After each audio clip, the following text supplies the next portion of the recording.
কড়াটা বসিয়ে দিলাম, একটু গরম করে নিয়েছি। কড়াটা 2 চামচ সাদা তেল দিয়ে দিলাম, দিয়ে তেলটাও গরম করে নিয়ে কাজু কিশমিশটা ভেজে নেব।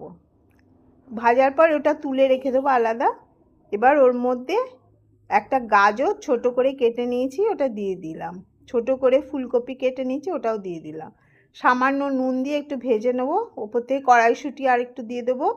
ক্যাপসিকাম দিয়ে ভালো করে ভেজে নেওয়ার পর ভাতটা দিয়ে দিলাম। আমি এখানে 2.5 চামচ আমি চিনি ব্যবহার করলাম, মিষ্টি মিষ্টি খেতে হবে বলে। এবার ওপর থেকে 2 চামচ ঘিও দিয়ে দিলাম। সব মিশিয়ে নেব। কাজু কিশমিশ ভাজাটাও ছড়িয়ে দিলাম, আর কিছুটা গোলাপ জল দিয়ে দিলাম, সুন্দর গন্ধ ছাড়বে। ভালো করে মিশিয়ে নিচ্ছি এটা একদম। আমি এখানে গ্যাসটা বন্ধ করে দিয়েছি।